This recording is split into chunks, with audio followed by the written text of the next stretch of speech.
Hi, and welcome to the Becoming Trauma-Informed podcast, where we help you understand how your past painful experiences are affecting your current reality and how you can shift those so you can create your desired future. I'm Dr. Lee, and both myself and our team at the Institute for Trauma and Psychological Safety are excited to support you on your journey. We talk about all the things on this podcast. No topic gets left uncovered. So, extending a content warning to you before we get started. If you notice yourself getting activated while listening, invitation to take care of yourself and to pause, skip ahead a bit, or just check out another episode. Let's dive in. Hey y'all, welcome to this week's episode. So I am recording this episode late, and not like late, because I went ahead and checked with our podcast manager and was like, hey, what's the last possible moment I can get this to you for this to come out next week? And she was like, she gave me the time, and I was like, cool. So actually I'm early because I'm getting it to her a whole day early before she needs it. But typically I record these at least 2 days beforehand. And next week we're actually recording like 4 podcasts with guests. And so we've got our queue built back up because for a while we had this really great queue of episodes. And why am I telling you all this? Well, a couple of reasons. One, I just thought it was a really interesting thing that my brain was making me wrong for being late. And in reality, I wasn't late. I'm actually early because the person doesn't need it because they're not even going to touch it until Sunday. So I'm not late. I'm early. And what I'm realizing is that we are going through a really interesting season. My husband and I, with the kids, team. My husband and I have both been on our own personal growth journeys, but they have been kicked into high gear over the last year and a half. And what I'm noticing is so much of how we lead ourselves, so much of how we make decisions, of how we decide how we want to journey into the future and live in the now and use the people and the resources that we have available to us to move in a way that feels good and mutually beneficial for us and all of the people that we are working with or going on the journey with. This whole process, there's not rules. There's not a lot of rules around how you lead yourself, right? And as we have been planning our C.R.E.A.T.E Leadership Conference that is happening in November 9th through 12th here in Columbus, Ohio, as we've been planning this and as we've been working out the content, I talk a lot on socials about how so often in the process of preparing to deliver a program or a course or host a mastermind or do a certificate or whatever it is, in the process of preparing to offer that to other people and in the process of selling it to other people, I find that I often get put into my own portal of, okay, let's make sure that you go through the thing before you then deliver it to other people, because then you've walked it already. And when other people hit stumbling blocks or feel any sort of feelings around what they're doing and they're struggling or they need support, you just did it. So you have some really good insight and you can really validate how they're feeling and have an even deeper understanding about what this person is going through. So as we've been planning the C.R.E.A.T.E Leadership Conference, there's been so many places coming up around the actual leadership model that we're going to be teaching at the conference, which is based on the acronym C.R.E.A.T.E. And one of the other questions we've been getting about the conference is, this conference isn't $99. Ticket prices start at $14.97, and there's payment plans available, and the tickets are worth every penny. I actually think they're worth 10 times what we're charging if you go implement with this stuff once you're done. And this isn't a thing that people just go, oh yeah, okay, that sounds fun, right? It's 3.5 days of your time. It's a commitment. It's an energetic commitment. It's a financial commitment. And it's a time commitment.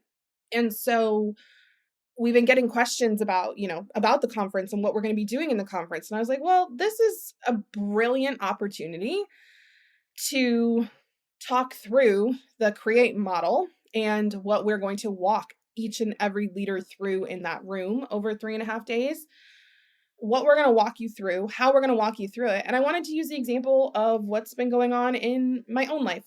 So y'all are going to get kind of a rarer peek into the behind the scenes of what's been going on at the Institute and what's been going on in our personal life. And typically, the humans in our paid spaces are the only ones who really see this stuff. And our paying clients, our clients who are in our trauma-informed psychologically safe certificate program, who are in our teacher training, who are in our business collective, my all access pass people who are basically like, yeah, sign me up for a year of whatever the Institute's offering and I'm in. We have several of those humans, and then all the way up to our vision mentorship clients, my vision mentorship clients who get to work with me one-on-one on a consistent basis. All of them have been like, oh my gosh, it's been so helpful to see what's going on in your life lately. It's been so helpful to hear from you how you're navigating all of these things that a lot of entrepreneurs and a lot of people don't talk about. And I'm not going to get on my soapbox here because I could just stay on here for the whole episode. And what I will say is the level of transparency and vulnerability that I'm seeing from entrepreneurs and leaders in the industry, and also from leaders outside of the online entrepreneur industry and in corporate and in academia and in healthcare and in other places in government, it's really lacking. And it's one of the reasons we're putting on the leadership conference is because there is a lot more uncertainty and stress and struggle right now that is very present and like top of mind for most people.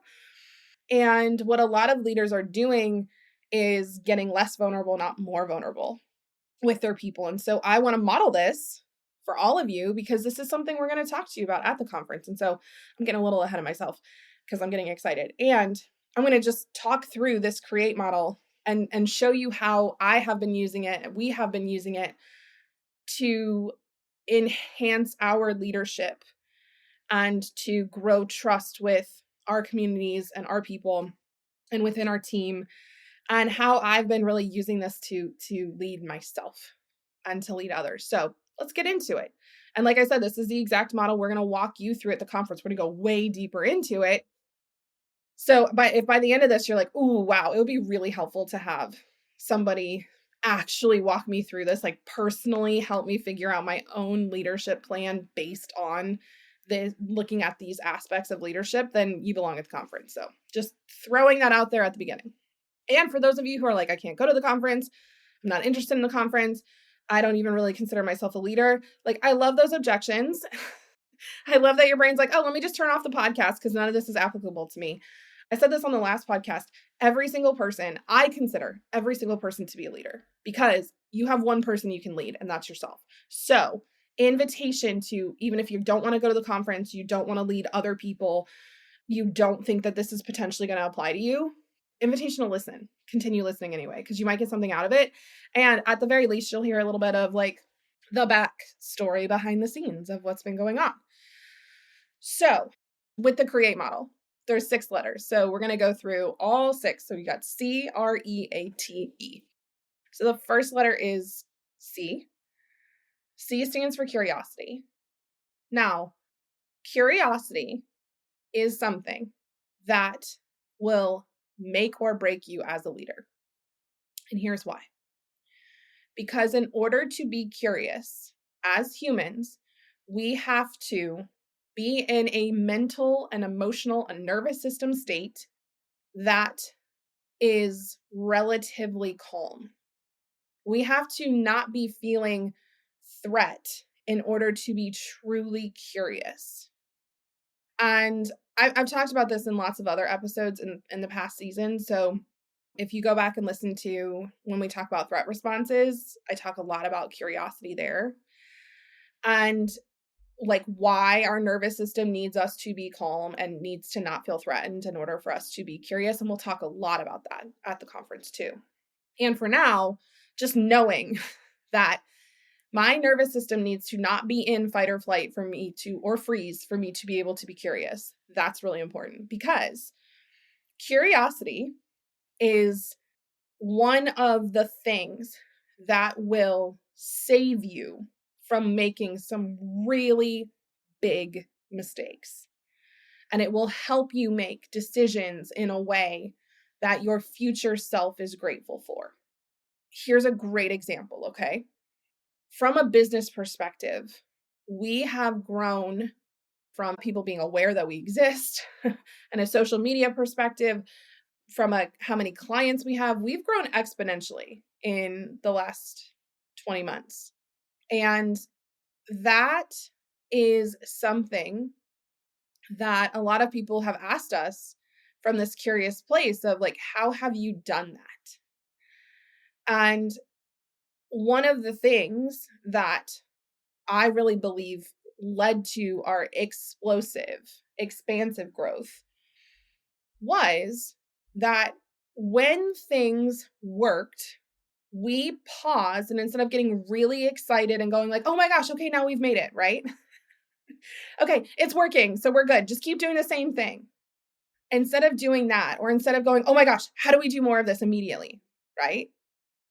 Instead of treating those experiences with urgency, right? When a video went viral or a really well-known person shared something of ours or whatever happened, when instead of treating those opportunities with urgency and going, oh my gosh, I need to respond to this right now. I need to respond to the 200 comments that people have left in 24 hours. Or like, we need to like do this again and again and again. Instead of responding with urgency or going, oh my gosh, this is overwhelming, and like not doing anything with it, which is the other option, urgently, that you can choose. Instead of judging it as like, oh my gosh, this is really overwhelming and I don't know what to do with this, or going, oh my gosh, this is amazing and I need more, I need more, I need more. Instead of doing either of those things, we stopped and we paused and we were like, okay, what does this mean? What does it mean that we are gaining followers as quickly? What does it mean that these videos are catching on? What else could it mean that people are really connecting with this content? And we asked ourselves questions. We were like, what is the meaning of this? And how do we want to respond to this instead of react to this? So on the back end with team, we were having lots of conversations of like, okay, how do we make sure people don't get burned out? Because people are there's, 95% of the comments are really kind and awesome and saying thank you. And 5% of the comments are really mean or harmful or hurtful. How do we ensure that we, as humans with feelings, right? Even if people are being trolls or they're being super kind, like how do we ensure that us as humans with feelings don't get sucked into this and don't lose sight of, reality?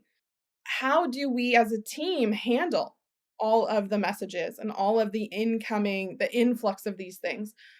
How do we ensure that we have what we need? What resources do we have that we can put towards this? And that what do we want to put towards this? Because just because we have the resources to put towards this doesn't mean that we want to allocate them over here. That's a huge piece of leadership. So often something really good will happen and you're like, oh, okay, like let's take all of our resources and throw them at that. And you miss by not asking the question of, well, how did this happen? What does this mean? You miss that, oh, where I had the resources allocated previously, that's what helped this happen. So if I move the resources from point A to point B, this can't happen again because now the resources that are needed to have it happen aren't there. So if the reason that this video went viral is because I'm making a bunch of TikToks and now all of a sudden I'm getting stuck in the comments and responding to people and I'm not making any content at all because I'm allocating my time and my energy to responding instead of looking at, do we have someone else on team who could respond to that? Is there someone else, or do we even need to respond to all the comments? That was a really interesting, curious question that someone on team asked. Do we need to respond to every comment? And at first, I was like, yes, absolutely, because if we don't, then people are gonna, right? And I was in that judgmental, urgent state of, oh, well, people will think that I'm not nice anymore if I'm not responding to comments. Or people will see that the business has vastly grown, and I get to choose which comments I respond to because I'm allowed to do that as a content creator. So noticing that, and this is a place that I think I see a lot of leaders get tripped up, is something really good will happen and they'll pull resources or they'll pull time or they'll pull other people to a place, and then they forget, oh, this is actually creating a gap over here that's going to cause a problem in the future. So we're not being curious about, if we make X move, how is that going to affect Y? We are short-sighted because we are acting from urgency or we're acting from judgment. And we're judging things to be good or bad. And this is another place that I see leaders get really tripped up. And this is a place that I've had happen to me a lot, where before I learned about how to be more curious and ask the question, what else could this mean? I would be so curious to be able to actually talk to all of you who are listening and ask you if you've had a scenario like this, where you have had something happen to you that you judge as bad, you judge as undesirable, and you don't practice curiosity about it. You get really upset or frustrated or angry, and you stay that way for a while. And maybe there's some resentment or some ruptures in relationships. And this whole situation feels really heavy, and you judge it as like, wow, I just like really wish this hadn't happened. There's a lot of regret there. And then like 3, 4, 5 years down the road, maybe less, maybe more, something happens and it cracks open that curiosity for you. And you're like, wow, I'm actually really glad that didn't work out. I'm actually really glad that door was shut in my face. And our judgment of the situation changes. Our judgment of if this thing is good or bad changes, because we get curious and we go, wait, what else could this mean? And so one of the things for us is we've had a lot of like hits come our way these last few months. Some really unexpected things come our way, both good and bad. And by asking ourselves, like, what else could this mean? It helps us ensure that we're looking at what's happening from all angles and seeing where the potential good is and where the potential downsides are. So it helps us evaluate more thoroughly and more carefully and more intentionally when things happen. Okay, how do we want to respond to this? And also, can we not make assumptions that this thing that isn't what we wanted to have happen, that it's bad, or that it's wrong, or that it can't still get us where we want to go? So we really stay curious about the how, and we don't make assumptions or judgments about the how. So if there's something that we want to do or a goal we want to hit or an outcome we want to reach, instead of going, oh, it has to happen this way, we can get really curious and go like, okay, well, what else? How else could we do that? How else could this happen? How else could this, maybe not this exact thing, but how else could something even better and different happen? One of the examples I have of this is the conference, because when I originally wanted to put this conference on, I was thinking like, oh, it's going to be 1,000 people. It'll be $97. We'll invite all these people. And one of our trip certificate participants, Ann Schmitz, she's our event planner, she had reached out along with 2 other event planners that I had in my back pocket. And she's like, hey, I would really like to plan this. And Ann and I have been friends for a while. And Ann's been a client for a while because we have mutually beneficial agreements in different roles. So Ann took me to breakfast, took me to my favorite restaurant. So we're sitting there and I'm describing the conference to her, and she looks me in the face and she goes, that's not what you want. Now, if I was being judgmental or I wasn't able to be curious in that moment, I probably would have gotten up and walked out, right? And I've practiced being curious. So I'm like, okay, Ann, tell me more. What do you mean? And she's like, you don't want that, and here's why. And she walked me through a lot of things that I hadn't considered. Now, here's the thing. Ann is the expert at planning events. Ann understands what we're trying to do as an institute. Ann understands me as a human and my capacity and what I desire. And so she is able to look at the situation and go, hey, I actually think that we could do something different here. And what if it's only 100 people? And what if it's this? And what if it's this? And what if it's this? And she's describing it to me. And I'm like, oh my gosh, I would have never thought of this on my own. and this is amazing. And this is, yes, let's do this. And I share that because so often as leaders, we think we have to have the right answers and we think that we have to come up with the plan. And once we've come up with the plan, that's it. And we can't change it and we don't shift it. And when other people bring new information to us, we don't feel comfortable or safe incorporating it in because we don't want to look like we're wrong, or we don't know what we're doing, or we don't want to look like we're changing our minds or flip-flopping. And you being able to stay curious and be able to decide, make a decision around, okay, what else could this mean? Right? This person's bringing me information that actually maybe my idea or the path that we're on needs to be shifted. And that leads us to the R. Okay. That leads us to the R, and this is the regulation piece. So R stands for regulation. When leaders are regulated, what that means is their nervous systems have a significant capacity to tolerate uncertainty. Leaders who are regulated have what we refer to as a wide window of tolerance, meaning that they are less easily dysregulated when things don't go as expected. So if Anne and I had been sitting there having that conversation about the conference 2 years ago, and Anne had said, actually, I don't think that your idea is what you want, and here's what I think you want, I probably would have stood up and walked out. I probably would have been really upset, or I would have fawned and been like, oh, okay, yeah, sure. And then never talked to her again, ghosted, because I was not nearly as regulated. I had not done the nervous system work. I had not learned about how to increase my capacity to tolerate uncertainty. My window of tolerance was really narrow. And I was walking around in a position of leadership in many places, either hyper aroused, meaning I was in a tense fight or flight, hyper vigilant state, looking for threat all the time. Or I was in a hypo-aroused state where I was shut down and frozen and felt like I couldn't make moves because I felt helpless and powerless. And so the reason why we want to get really regulated as leaders is because if we can tolerate uncertainty more effectively without going into fight or flight mode or without going into freeze mode, we're going to make better decisions because we're able to be more curious.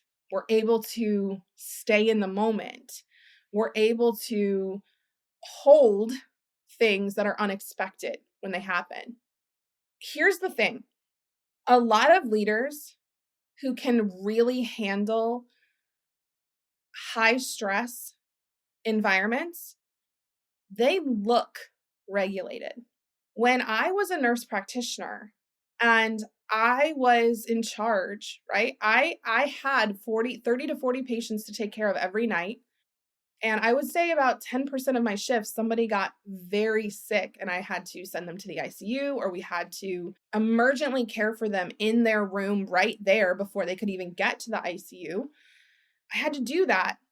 I think I'm lowballing it, but 10%, one of every 10 shifts, somebody got that sick out of the 30 to 40 people. And sometimes it was multiple people. And I used to be really proud of how calm and cool and collected I could be in emergent situations and with all of that uncertainty around. And what is actually really fascinating is as I've done the work after leaving the bedside and being gone for a few years and noticing and talking to a lot of healthcare providers and talking to a lot of first responders, a lot of leaders who are in very high pressure situations. Maybe they're not life or death and they're handling millions of dollars. They're making decisions that affect thousands of people. They are the first call. They're in positions that are highly stressful. A lot of times those leaders are not leading from a regulated state. They are actually in hyper arousal. They are in fight or flight constantly. And so that actually, on the surface, makes them look like really good leaders when they are in those stressful situations because they stay calm and cool and collected and make good decisions and do all the things, right? In the emergencies. The problem with leading from hyper arousal or that fight or flight state, when you are not in an emergency, you still make decisions like you're in an emergency. When you are not in an emergency and everything is cool and chill and calm around you, guess what? Your nervous system is like restless and itchy and it can't stay still and you have to stay busy. And a lot of times you end up causing problems or causing drama other places or trying to find some other form of stimulating activity that you can channel all of that adrenaline and fight or flight energy into. And so these leaders, a lot of times, end up getting almost neurochemically addicted to that fight or flight response. Their body gets used to those chemicals being there. And so when things calm down, sometimes they end up causing problems or finding problems, creating problems where they didn't exist. So these leaders end up burning out. And what I see happen a lot of times is they reach a point, and this is what happened to me, y'all. And I was lucky to catch it before it happened. I felt myself starting to implode / explode. I remember there was one night that at 2:30 in the morning, when everything was chill and a patient needed something and a respiratory therapist was not allowing me to get this patient what they needed, I lost my shit on this woman. Like, screamed at her on the phone to the point that she called my attending, was like, this person's unprofessional. She's this, she's that. And I called her back and I called this respiratory therapist back and I said, look, I understand that you are trying to do your job and I apologize for how that just came out towards you. That was absolutely unacceptable. I will not speak to you like that again. I understand if you write me up, like I get it. And we ended up being okay. That was a moment for me though, because I was like, ooh, we are starting to create problems where they don't even exist. We are so amped up all the time. And I was bringing it home. And I was amped up with my family and I was amped up with my kids. And recently I actually noticed myself starting to go into this cycle again. This is something that a lot of us leaders who live in hyperarousal states for a really long time, and we are rewarded for that. We are promoted for that. We are given leadership positions for that. We are given awards for that and raises for that. It is so hard to step out of that and learn how to lead from a calm, regulated state where our body isn't dumping adrenaline and cortisol and all these other chemicals in all the time, where we actually don't lead from anxiety. We lead from intention and alignment. And I go through patterns of this. So we are really looking at kind of like from a familial perspective, but me a lot as a leader looking at how do I stay more regulated with my family and how do I stay out of hyperarousal? How do I stop causing drama? How do I stop getting activated in these ways? And so this isn't just out in these high pressure situations. This is also in the really important situations with the people that you love and the people that you trust and that you want to love and trust you. So often being in those hyperarousal or hypoarousal states cause you to act from urgency. You can't get curious. You go straight into judgment and you end up doing things that really hurt the people that you love the most because you're trying to stay regulated out in the real world, in your job, professionally. And when you come home personally, you're so worn out and burned out and like on edge that you cannot stay in your window of tolerance with the people who matter to you the most. And so that's another piece of regulation that I think is really important to think about is I want to not only be regulated as a leader outside of my home, I want to be regulated as a human inside of my home and inside of my home, my like internal home, my body. And that is a huge piece of becoming a really phenomenal leader. And I've had people reflect this back to me. You know, one of the situations we're going through right now is I was saying to somebody the other day, I was like, we're in this really odd situation where we have like the most money we've ever had and also the least money we've ever had because there's 5-figure contracts being signed like with clients. And then there's 5-figure contracts being signed for us to pay out. There is more money coming in and more money going out than there ever has been before in my life. And I have had to learn how to regulate around finances, which was a huge place of trauma for me, which we'll talk about in a second. And me being able to stay regulated around money and around like, oh, okay, you need $6,000 from me today? Got it. Oh, okay. We owe the IRS $5,000 in the next week? Okay. All right. You want to pay us $27,000? Cool. How would you like to do that? Like being able to stay regulated in those moments is huge. And what I've had reflected back to me from the people who know me really well is you are handling this and holding this and showing your capability in a way that most humans, A, would not show other people, and B, like wouldn't be able to do. And that's something I have to keep coming back to for myself and reminding myself that even though I feel like I am in the current moment consistently riding the edges of hyper and hypoarousal, like I teeter on the edge of my window of tolerance a good amount of every day right now. And I am actively practicing getting myself back more into the middle of that window. I am really able to be vulnerable and to be open and honest and share what's going on with other people in a way that doesn't dysregulate them and instead inspires them and helps them learn and change and grow. So I'm actually leading through showing people how I'm riding out those edges of the window of tolerance. And that's something that I never thought I'd be able to do. So I get to serve as an example to other people, leaders who have lived in hyperarousal and hypoarousal for a really long time, to show them like, hey, you can get regulated and you can make decisions from states of curiosity. You don't have to treat everything as an emergency. So next letter is E, and E stands for embodiment. Embodiment is where I am here in my body, in the present moment, experiencing the present moment in a way where all of my feelings are safe to be felt. So I lived a very disembodied life for a very long time. You know, after being molested as a child, after being bullied several times, after having sexual assault experience, having panic attacks from the age of 9, some pretty significant PTSD moments and emotional flashbacks over the course of my lifetime, being diagnosed with anxiety and being medicated for most of my life, 2/3 of my life. Having all of those things happen, I was very disconnected.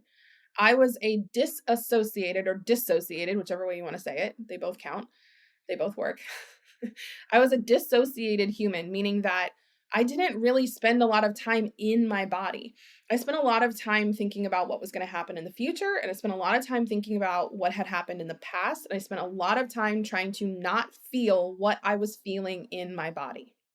And as I did my own trauma work, as I went through my own process of recovery and of healing and of growth, as I moved through that, I remember saying to my therapist one day, I said, I'm having a really weird experience and it's been happening for like the last week or two. And she's like, tell me more.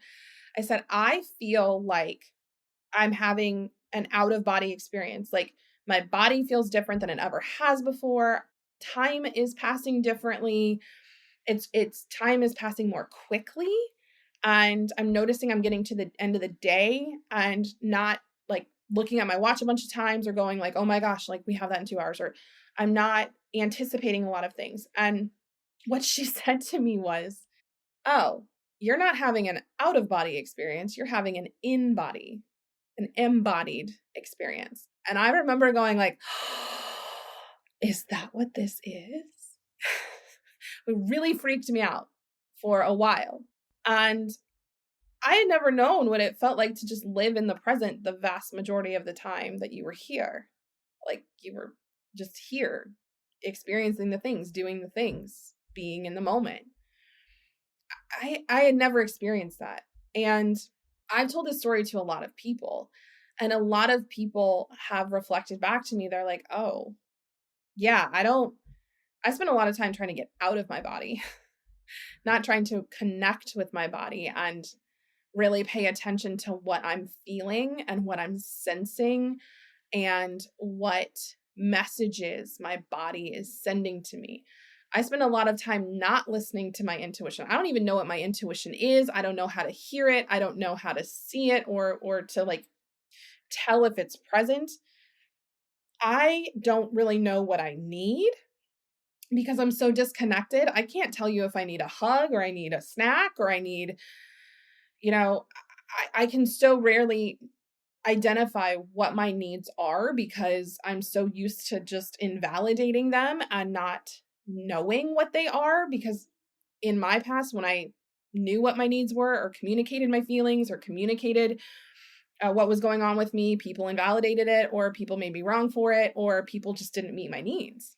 So I've stopped paying attention to what my needs are because they don't matter. Nobody cares. And I was really surprised by how many leaders, how many people in positions of authority and responsibility, how many parents, how many people who were coaches or running their own businesses, or like really that a lot of other people would look at and go like, oh yeah, there's somebody who leads. I was really surprised by how many of them felt dissociated like I did, who used substances or social media or sex or shopping, spending money, whatever, insert favorite numbing tool here, preferred numbing tool. How many people were just numbing themselves out because they didn't know how to feel their feelings without getting really dysregulated. They didn't know how to be in their body and stay regulated. Embodiment is really fascinating because it is very hard to make decisions that are from a place of curiosity and from a place of alignment and from a place of this is what is right for me and meets my needs and is mutually beneficial for the other people that I am in relationship with. It's really hard to make decisions when you don't have access to that information, when you have cut yourself off from that information. When you can't drop into your body and listen to it and ask, oh, what am I feeling here? And get curious and ask yourself, why am I feeling that? What's going on? What else could this mean? What is my brain judging this experience as? If you don't have access to any of that, if you don't know who you are and how you feel things and why you feel things, you are operating with like a fraction of the capacity and the potential that you have.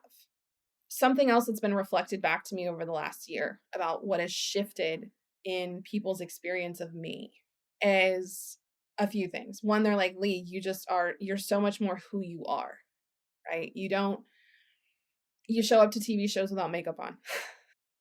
You wear what you want to wear. You do what you want to do. You say what you want to say. You pay attention to when you're hungry and when you're tired and when you're lonely or when you're thirsty or when you're hormonal or when you're whatever. You know what you're feeling. You have access to your feelings. You are able to catch yourself when you say something judgmental. You are able to, in the moment, shift how you are thinking. The way in which you talk is so much more intentional and slowed down while also still being impactful. Like if you go back and watch videos of me talking 4 or 5 years ago versus today, I've slowed down. And part of that is the nervous system regulation work. Part of that is the embodiment work of if I am going really fast, I don't know what's happening internally. And I can't respond to what's happening internally. And the way in which I make decisions is likely not going to benefit me in the future, even though I'm consistently thinking of the future. So many leaders make decisions from a place of thinking about the future without thinking about the now, or thinking about the now because they're like feeling really uncomfortable and not thinking about the future. And we want to make decisions thinking about both. We want to think about the now and the future at the same time. What is the thing that I can do? What is the decision I can make that in the now, maybe it's not the most fun thing I'm going to do. Maybe I have to go have a conversation with someone I don't want to have. Maybe I have to go feel a feeling that doesn't really feel great for me to feel. And am I able to do that? And will that benefit me later? Yes. Great. Let's do it. And how can I do it in the least dysregulating way right now? So I have to have that conversation with somebody. How can I have that conversation? Again, coming back to the curiosity, how can I have that conversation and stay in my window of tolerance? Do I need to write out a script? Do I need to send an email first with some information? Do we need to do it over the phone or Zoom as opposed to in person? Does in person work better? I can ask myself questions and listen to my body and go, oh, my body lightened. My body felt lighter with that option, so let's do that. Being embodied means that you are here. You are here now. And you are not off somewhere else. And that leads me to the fourth letter, A, which is attunement. Embodiment is required for attunement. And attunement is probably my new favorite word in the last few years. I love teaching people what this word means. I've talked about it on this podcast a lot. But attunement is two things: undivided attention and unconditional acceptance. How many leaders have you met that give you, when you come into their space and you say that you need something or you want to have a conversation with them, or you are entering into connection with them in that moment? How many leaders give you their undivided attention? How many of your bosses, if you walk in their office, give you their undivided attention? How many humans, even in other places outside of work, how does it feel when somebody gives you their undivided attention? It feels totally different, right? If somebody turns off their phone and puts it in their pocket, if somebody says, 1 second, I'm going to finish this so I can really listen to you, and they finish their email off and then they turn off their computer screen and turn towards you and make eye contact and go, okay. And maybe not eye contact, because sometimes neurodivergence, that doesn't feel good. And you feel the presence of them with you here.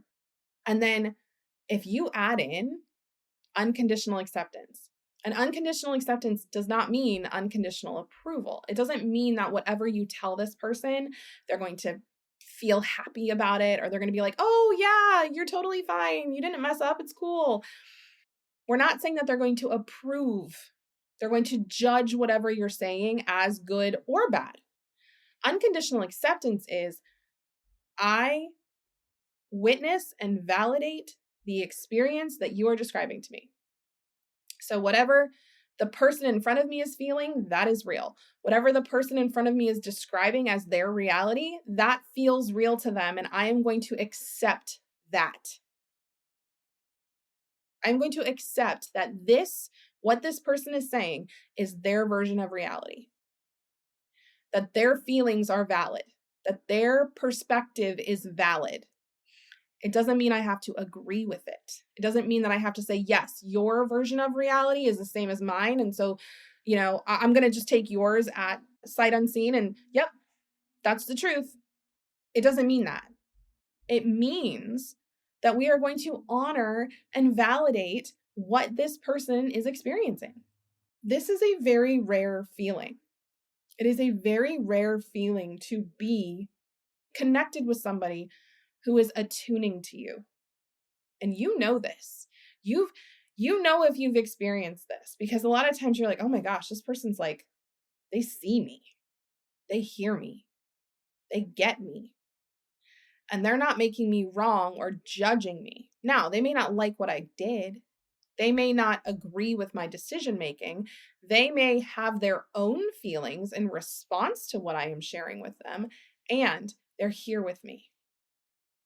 They're connected. And they're not threatening disconnection because I've done something wrong or bad in their eyes. Attunement is a skill. It is a practice that really requires us to be able to be regulated and embodied and curious. And when you learn this skill, this will shift everything.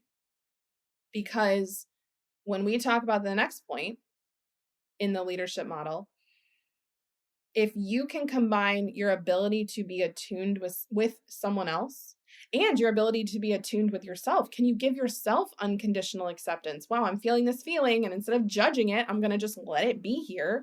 I'm going to give myself attention. I'm going to go inward and see what's going on with me before I make a decision. If you can give yourself attunement and you can give other people attunement, there are levels to leadership. which we will talk about more at the conference, but there are levels to leadership that will automatically elevate the level of leadership that other people put you at automatically if you do this consistently. And the reason why is because when we practice attunement, attunement is a piece of psychological safety, and it is a piece of being a trauma-sensitive human, and that's our T, is trauma-sensitive. Trauma-sensitive humans, meaning when you do something unexpected, I am not going to judge you. I am going to ask why. I'm going to be curious. So notice we're taking the curiosity and the regulation and we're turning it a little outward, right? Sometimes we turn it inwards to ourselves and go like, why am I showing up like this? Trauma sensitivity says, I understand that other people and myself, every human brings their past painful experiences that have not been processed, that we have not looked at from a curiosity perspective, the things that still dysregulate us because they have not been processed. I understand that every person who has unprocessed past painful experiences brings those into the present moment, even when they're trying not to, even when they don't know they exist. There are so many examples of this. I didn't know that I was really good at attunement until I learned what attunement was. And I was like, oh, this is what I used to do with patients and their families. I used to get a lot of the really difficult patients, and I liked them. I enjoyed taking care of difficult patients because I was like, they're not that difficult. We just like didn't see them. We didn't listen to them. And I didn't realize what I was practicing was attunement. Here's a patient example. We had a patient who was getting security called on them every shift because they were harassing staff. They were like verbally saying things. They were refusing care. And this person had a bone marrow transplant. So it's not like you can just leave. They can't just leave. And I went in and this woman, she was pissed. The staff was over it. And I went in there and I'm talking to her. And I actually noticed that her body tensed up when I was in specific positions. And so I asked her, I said, is there a place like how can I help you be more comfortable right now? I'm noticing you're really uncomfortable. Notice the attunement, right? Is that correct? You seem uncomfortable. You seem tense. Yeah, I don't like it when the door is closed. I don't like it when people stand. She's telling me, I don't like these things. AKA, I need more safety here. And so, great. Okay. Well, it turns out that a nurse, while this patient had been sleeping, put something in her IV. Now, it's a scheduled medication that the nurse is supposed to give. And ideally, in patient settings, you wake the patient up, you tell them, you check their wristband, you ask their name, and you follow the 5 medication rights for any of my nurses out there, and you ensure that the patient consents to getting the medication. As nurses, sometimes you don't, let's just be honest, that's not always how you do things, because sometimes the right thing, the quote unquote right thing, actually isn't the right thing for that patient. And so if a patient's exhausted and they've been woken up every hour on the hour and it's a simple saline flush, sometimes nurses would not wake up patients for that. Well, this really bothered that patient, which makes sense. It made sense. And the nurse is going, well, I didn't want to wake her up. And the nurse is having their own experience of like, well, this is why I did the thing. And the nurse is invalidating this patient's experience. So as we're talking, I said, okay, so you want to be asked before every single medication is delivered. You want to know what it is, and you want to be asked before it's given. She's, yeah. I said, absolutely. We can absolutely do that. That's what we should be doing. Well, then a bunch of other things came out of, we ordered a psych consult on this woman because she was very, very agitated and belligerent. Well, 2 young men, one of whom looks like somebody who has assaulted this woman in the past. She's got a history of assault that nobody knew about. One of those 2 men come in together and close the door. And all of a sudden, she's no longer a human thinking rationally and logically. She is a trapped animal. Her mammalian instincts kicked in. And so we had a conversation about, okay, This is a human that needs to not have male caregivers, or this is a human who needs to have a female present when a male caregiver is in the room. This is a human that, yes, normally we close the door for privacy. She doesn't want that. She wants the door open. And so how can we be sensitive to people's past painful experiences to ensure that they have better experiences in the present? Now, is it other people's responsibility to do the work to process their past painful experiences? Absolutely. But do most people even know that trauma exists? I didn't until 8 years into my career, psychological trauma, that is. I didn't know that your past painful experiences left residue, that it changed the way that your nervous system worked, that it could change your outlook on life. I'd never been taught any of that. So a lot of times we were judging patients, judging clients. That's something that I see in the coaching industry all the time. Well, why is this person like this? Why are they so resistant? Why are they this? Why are they that? And it's not a curiosity question. It's a judgment question. We're not coming at people with attunement. We're not actually giving them our attention and listening to them and accepting their version of reality. Instead, we're judging it and going, that's not right, or that's not valid, or that's not acceptable. And we're re-traumatizing because we are reinforcing the invalidation. And that's what was happening with this patient over and over. This is what happens in leadership. Leaders do this to employees all the time. And this happens to leaders all the time. This happens to us in our own boardrooms and in our own meetings. This happens to us when we invalidate our own needs because we don't drink water or go to the bathroom or eat on time, or we take 3 meetings at once, or we work 14 hours a day, 7 days a week, and we don't actually give ourselves what we need. Being a trauma-sensitive leader and creating psychological safety for people means people can bring their full selves to work or to whatever experience you are in together, and you are going to practice attunement towards them, including yourself. And when someone does something unexpected, we are going to ask, like, what has happened to this person that would cause them to respond this way, instead of judgmentally making assumptions. That's trauma sensitivity. And then the last piece of the C.R.E.A.T.E model is expansion. And if you stop before this last E and you just, let me say this, if you even start working on one piece of this, massive difference.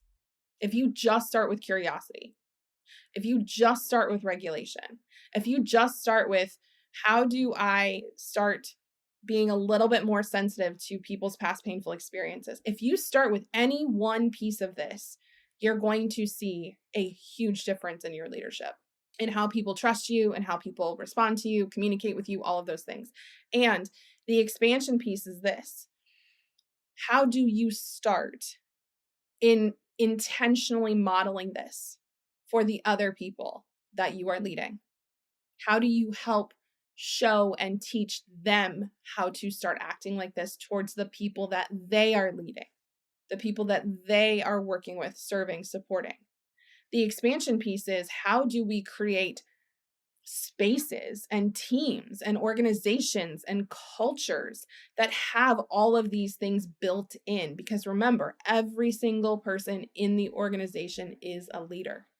So how do I model this, and how do I start sharing this outward with the people that I am leading, so that we can transform systems, so that we can transform organizations, we can transform how policy is written, how procedures are put into place, how we hire, how we fire, how we get clients, how we market, how we message, how we do performance evaluations, how we assign benefits.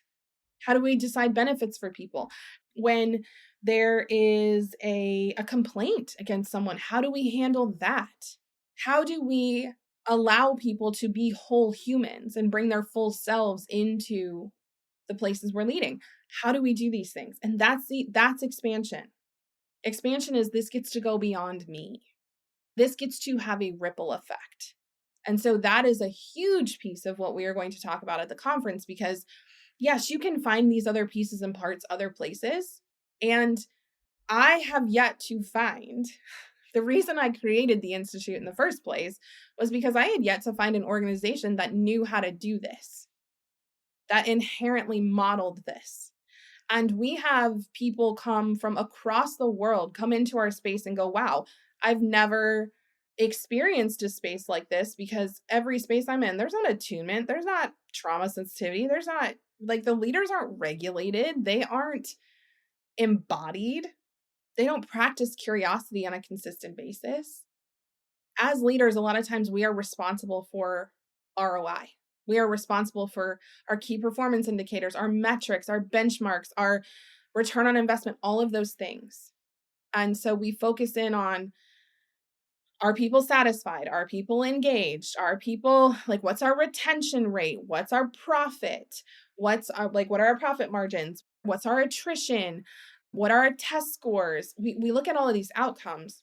And what we don't realize is that those are outcomes that are ends.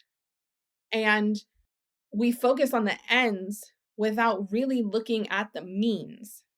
And the means to those ends, a lot of times, are not based in curiosity. They are not based in regulation. They are not based in embodiment. They are not based in attunement. They are not based in trauma sensitivity and psychological safety.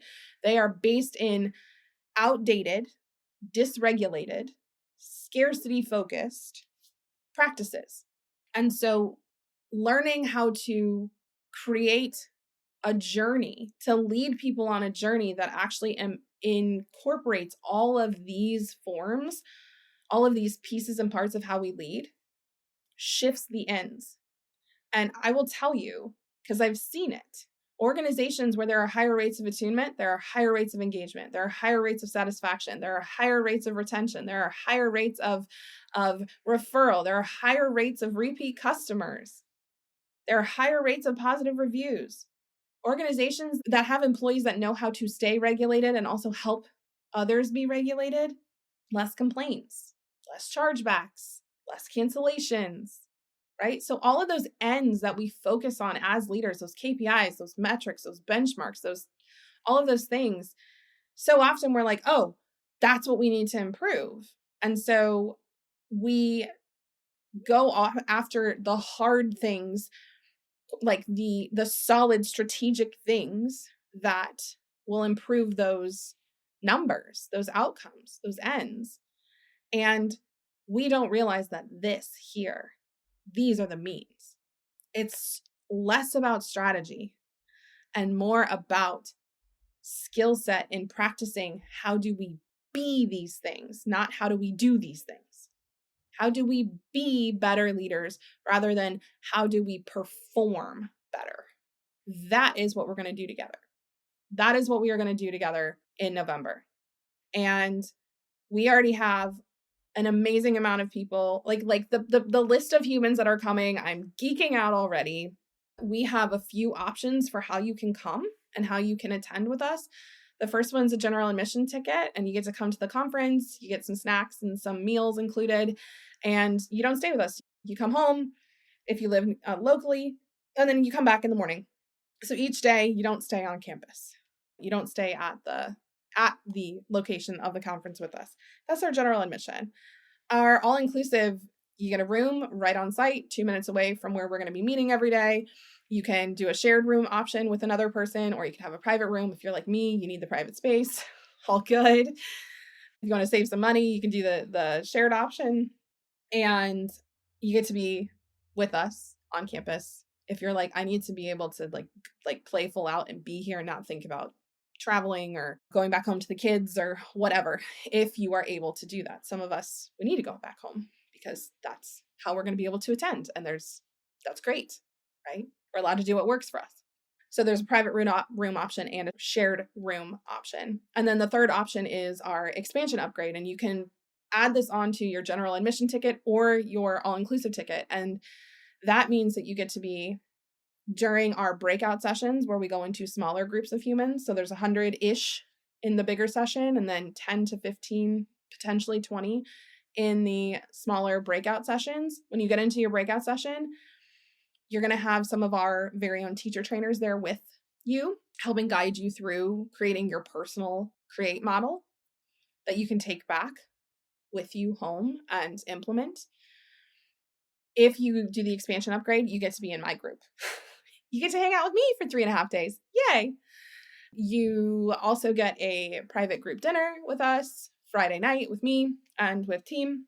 And you get implementation help on the back end post-conference. So 3 monthly group calls with myself and your other members of your breakout group. And also you get a one-on-one consultation call with Team ITPS, with the Institute, to help you determine how you can specifically move this forward after you go back home and look at how things are going. So we are here, we get to be in your back pocket, so to speak, for a few months after the conference to help you really implement, because that's a huge deal. It's really important. We have swag. We have amazing people you're going to get to meet. I am so, y'all, this is going to be unlike any conference you've ever been to if you decide to come, if it fits. If you have any questions at all, you can email us at hello@institutefortrauma.com. I'm going to drop the link to the information page in the show notes. You do have to send us a little note, fill out a little form to let us know you want to come.